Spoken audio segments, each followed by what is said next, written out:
Hello. Hello madam. SI സുധീറാണേ. സംശയം തോന്നിയ രണ്ടുപേരെ ഞങ്ങൾ കസ്റ്റഡിയിൽ എടുത്തിട്ടുണ്ട്. അവരുടെ കയ്യിൽ കുറച്ചധികം പണം ഉണ്ടായിരുന്നു. GPR ഗ്രൂപ്പിന്റെ MD GPയുടെ ഡ്രൈവറും ഭാര്യയാണെന്നാണ് അവർ പറയുന്നത്. അവരുടെ സോഴ്സ് എന്താണെന്നാ പറഞ്ഞേ? GPയുടെ ബെൻസ് കാറിൽ നിന്ന് മോഷ്ടിച്ചതാണെന്ന് അവൻ പറയുന്നത്. I will call you back.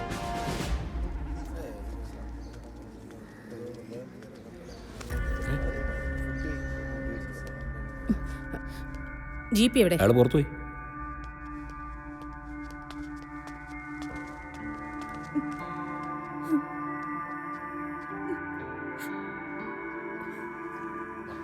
അമ്മ ഇവിടെ വരെ വന്നിട്ട് കയറാതെ പോവാണോ? അമ്മ വന്ന് വാന്ന്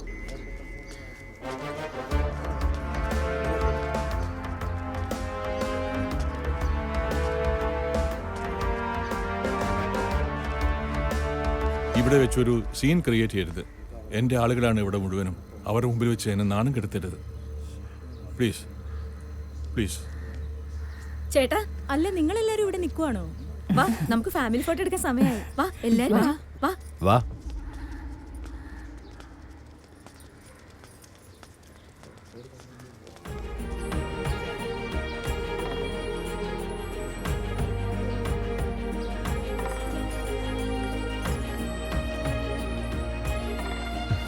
കൺഗ്രാറ്റുലേഷൻസ്. Thank you sir. എന്താടോ കല്യാണമൊക്കെ ആയിട്ട് ഹെയർ സ്റ്റൈലിനൊരു മാറ്റം? അതൊക്കെ വലിയ കഥയാണ് MLA സാറേ. സൗകര്യം പോലെ പറഞ്ഞുതരാം. പായസം കൊള്ളാല്ലേ? അത് റോയില്ലേ?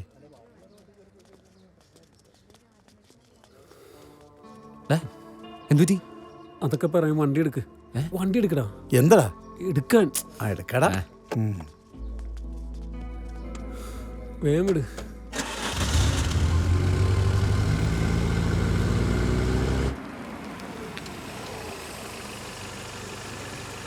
മാഗി ബസ് നോക്കി വെക്കുവാണോ?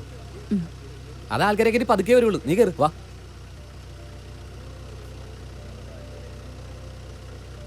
വേണ്ട, കേറ്. വേഗം കയറി പോവാ. വാ.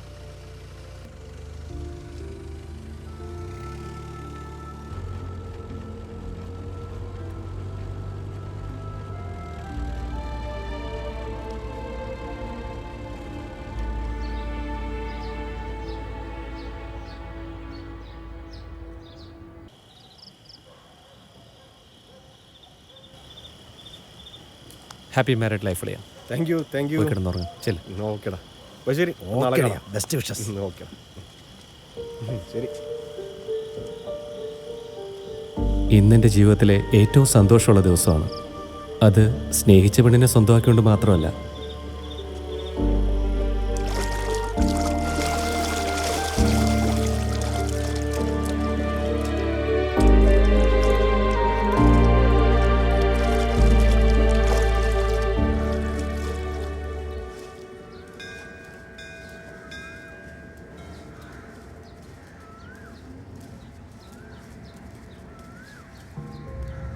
അപ്പാവുടെ ശ്രാദ്ധത്തിനായി അന്ന് അവിടെ എത്തുമ്പോഴാണ് ഞാൻ ആ സ്ത്രീയെ ആദ്യമായി കാണുന്നത്. ആനന്ദല്ലേ? എനിക്ക് മോനോടൊരു കാര്യം പറയാനുണ്ട്. എൻ്റെ അപ്പ മഠത്തിൽ സീതാരാമൻ. അപ്പാവുക്ക് എല്ലാവരോടും ഭയങ്കര സ്നേഹമായിരുന്നു. പക്ഷേ തൻ്റെ തീരുമാനങ്ങളെക്കാൾ മറ്റുള്ളവരുടെ തീരുമാനങ്ങൾക്കാണ് അപ്പ ഏറെ പ്രാധാന്യം കൊടുത്തിരുന്നത്. അപ്പാവുടെ ഫിനാൻസ് കമ്പനിയിൽ ഒരു സഹായിയായിട്ടാണ് അയാൾ ഞങ്ങളുടെ ജീവിതത്തിലേക്ക് കടന്നു വന്നത്. അതിനുശേഷം ഞങ്ങളുടെ ജീവിതത്തിൽ സംഭവിച്ചതെല്ലാം ആകസ്മികമായിരുന്നില്ലെന്ന് മനസ്സിലാക്കാൻ എനിക്ക് 20 വർഷങ്ങൾ വേണ്ടി വന്നു.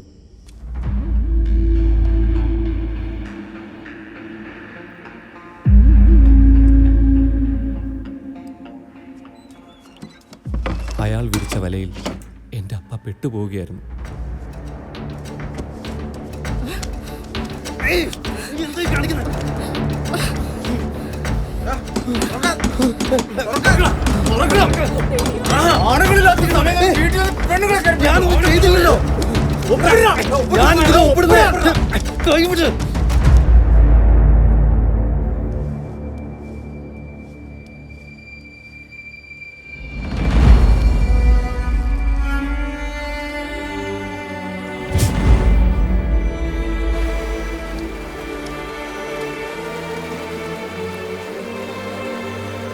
മോൻ്റെ അച്ഛൻ മരിച്ച ദിവസം അയാളോടൊപ്പം ഞങ്ങളുടെ വീട്ടിൽ വന്നിരുന്നു. പലപ്പോഴായി അച്ഛൻ്റെ കയ്യിൽ നിന്നും വാങ്ങിയ പണം തിരികെ വാങ്ങിക്കൊടുക്കാമെന്ന് പറഞ്ഞാണ് അയാൾ അന്ന് അച്ഛനെയും കൂട്ടി വീട്ടിൽ വന്നത്. പാർത്ഥിപൻ സാറിനോടൊപ്പം ഒരു ജീവിതം സ്വപ്നം കണ്ട എൻ്റെ ചേച്ചി അയാൾ പറഞ്ഞതെല്ലാം അനുസരിക്കുകയായിരുന്നു.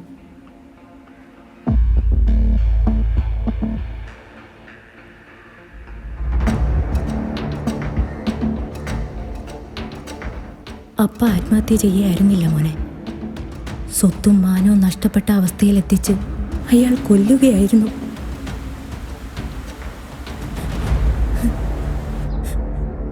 മോൻ ഞങ്ങളോട് ക്ഷമിക്കണം.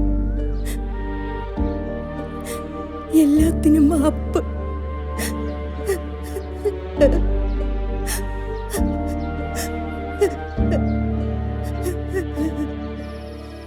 അപ്പ അനുഭവിച്ച അതേ അവസ്ഥയിലേക്ക് അയാളെ എത്തിക്കണമെന്നതായിരുന്നു എൻ്റെ ലക്ഷ്യം.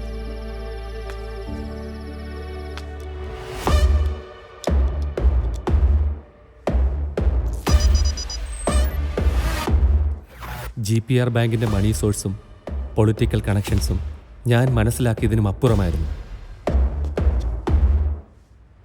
GPR ഗ്രൂപ്പ് എന്ന വൻ ശക്തിയുമായി ഏറ്റുമുട്ടാൻ എനിക്ക് തനിച്ച് കഴിയില്ലായിരുന്നു. ഞാൻ ബാലു, ഒരു ഓട്ടോമൊബൈൽ മെക്കാനിക്കാണ്. സാർ, എൻ്റെ പേര് മധു. ഞാൻ നാട്ടിൽ ചെറിയൊരു വെൽഡിംഗ് വർക്ക്ഷോപ്പ് നടത്തുന്നു. ഞാൻ വിനോദ്, ബസ് ഡ്രൈവറാണ്. ഐ എം പ്രസാദ്, ഒരു IT പ്രൊഫഷണലാണ്.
കല്യാണത്തിൻ്റെ ഒരുക്കങ്ങൾ നടക്കുന്ന രാത്രി GPR ബാങ്കിൻ്റെ ലോക്കർ ബ്രേക്ക് ചെയ്ത് MLA ജോർജ് സാറിൻ്റെ 55 കോടി രൂപ വിനോദിൻ്റെ വർക്ക്ഷോപ്പിലേക്ക് ഞങ്ങൾ മാറ്റി.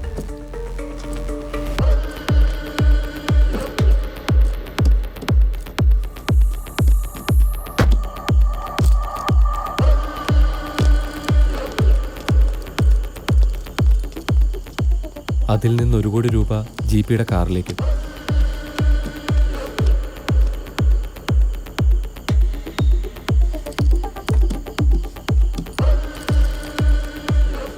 സ്വാഭാവികമായും പോലീസിൻ്റെയും MLAയുടെയും ശ്രദ്ധ അമ്മാവനിലേക്ക് തിരിഞ്ഞു.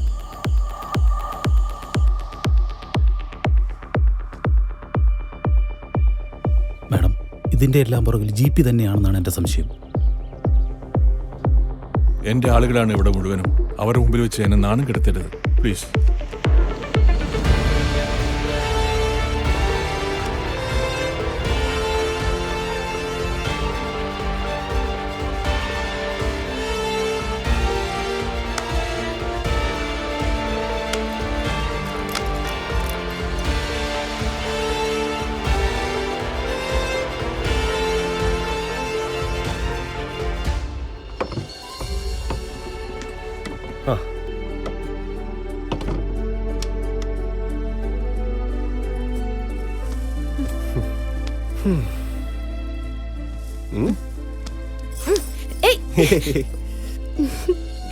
അമ്പത്തിനാല് കോടി രൂപ ഇട്ടപ്പോ ഞാൻ വിചാരിച്ചു നീ അതും കൊണ്ട് മുങ്ങുമെന്ന്. പക്ഷെ നീ മുങ്ങിയില്ല, നിന്നെ വിശ്വസിക്കാം.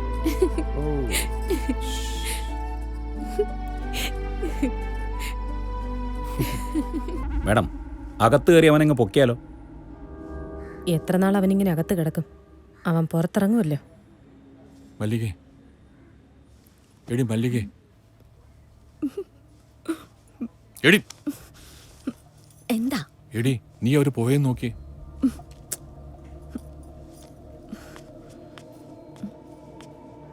ആ, അവരവിടെ തന്നെ ഉണ്ട് മനുഷ്യ. ദൈവമേ, അവരെന്നെ കൊണ്ടേ പോവും. അങ്ങനെ 54 കോടി രൂപയുടെ ചെറിയൊരു ബാധ്യത അമ്മാവൻ്റെ തലയ്ക്ക് വെച്ചു കൊടുക്കാൻ എനിക്ക് കഴിഞ്ഞു.